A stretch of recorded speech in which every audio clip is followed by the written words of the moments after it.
folklore is something that is ever-changing and unfortunately disappearing. Stories passed down from generation to generation, reminding us of what our ancestors experienced and feared. Today, we are going to look at a tale that was collected and preserved for us years ago. These stories are collected from Kentucky and the area surrounding it. They were put together into a book by a man who went into the rural Kentucky countryside. Most of these stories are claimed to be true by the people who told them. Together, we will explore the forgotten folklore of the past. From ghost stories to unexplained events, we will attempt to keep these old tales alive for future generations. Now, let's get into the tragedy at Devil's Hollow and other Kentucky ghost stories.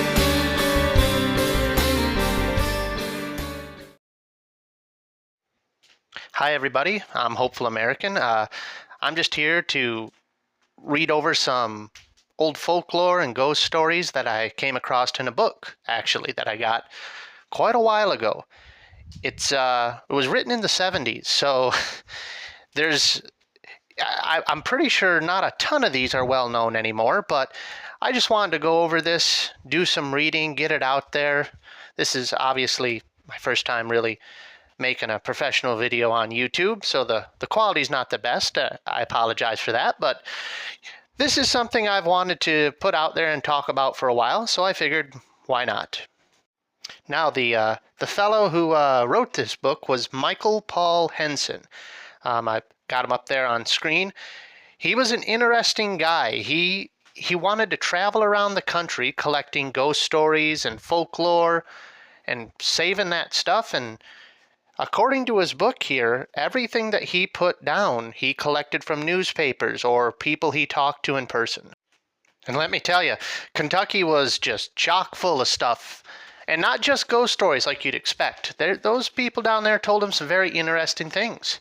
But we're going to get into those stories, quite a few of them, here in a series probably, and I'll do my best to relate them for your listening entertainment.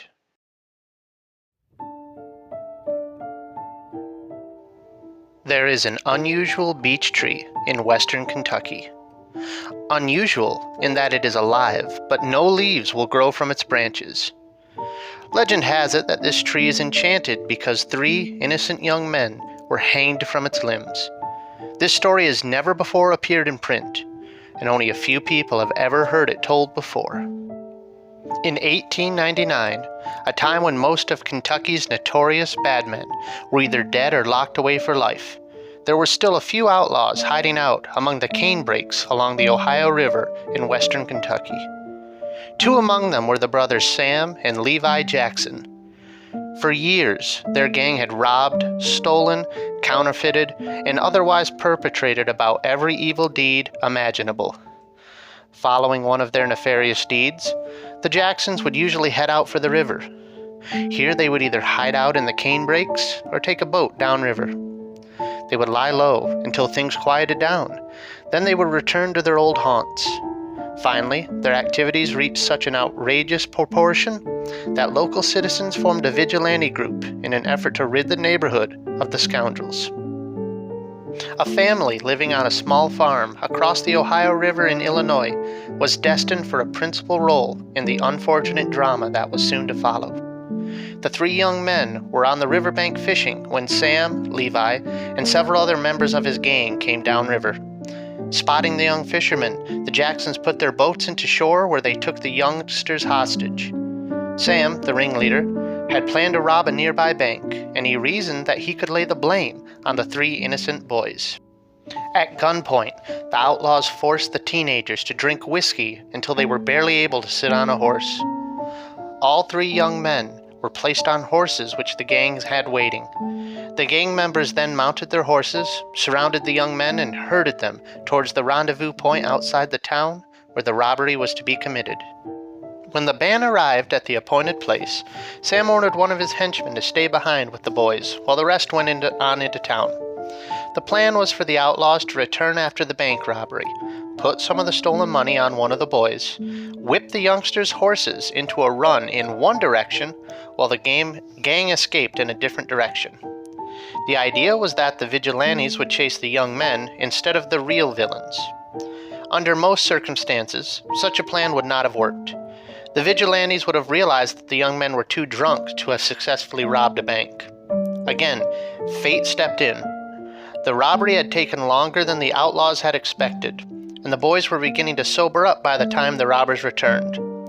During the robbery, shooting had erupted, and the outlaws had killed 4 of the town's citizens, including a little girl.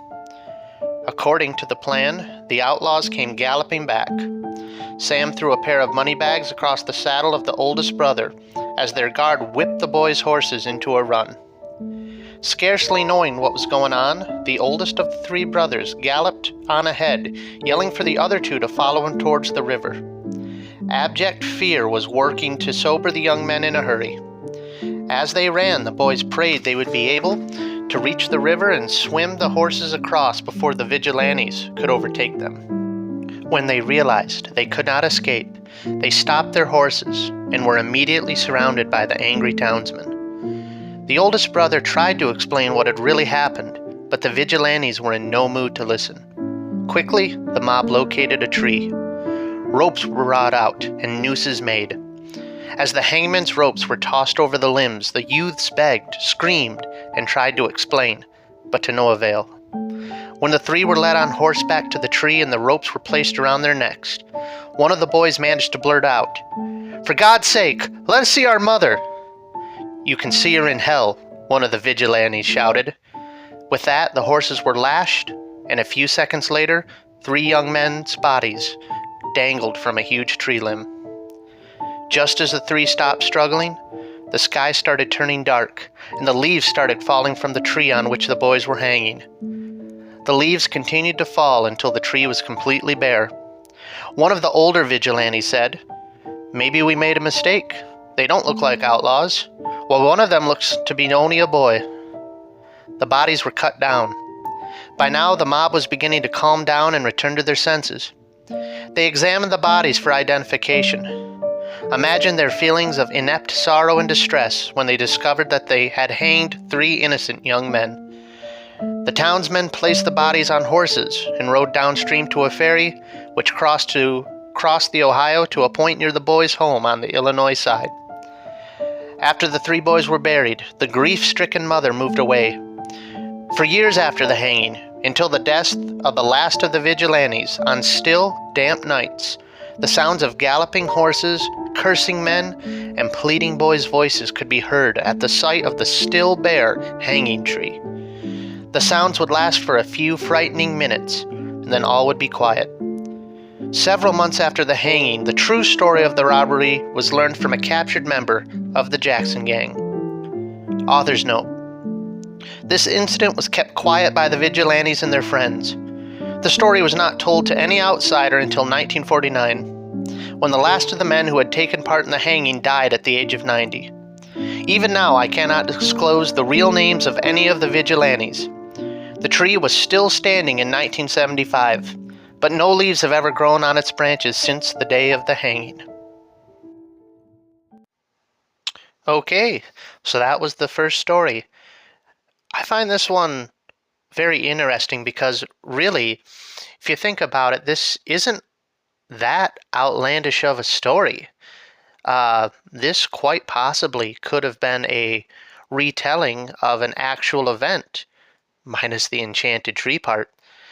It is interesting that the author claims to have seen the tree itself, but with how far back 1899 it's set, I don't know that there's much you could do to look into if something like this actually happened, but it does go to show, I think, just how much the whole concept of lynching.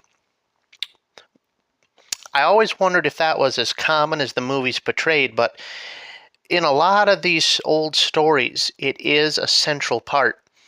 And I also find it very interesting that these people were never, received justice or had bad luck or were haunted. It's just something that happened. it makes me lean more towards this is quite possibly based on a actual event. It's a really interesting look, I think, back then. The author's writings, he's all right. It suffices. It's very campfire tale-esque, I guess. Um, yeah, it's been nice for me to finally put out a YouTube video that has my actual voice in it. This is a pretty big step for me. I am planning on upgrading to a better mic in the future and exploring how this goes. This is obviously my first attempt at anything like this. I thank anybody that's still listening. Subscribe if you want. You don't have to. I'm doing this for the love of the game, if you will. But uh, thank you for listening if you've made it this long. Have a good one, I guess. This is Hopeful American signing out.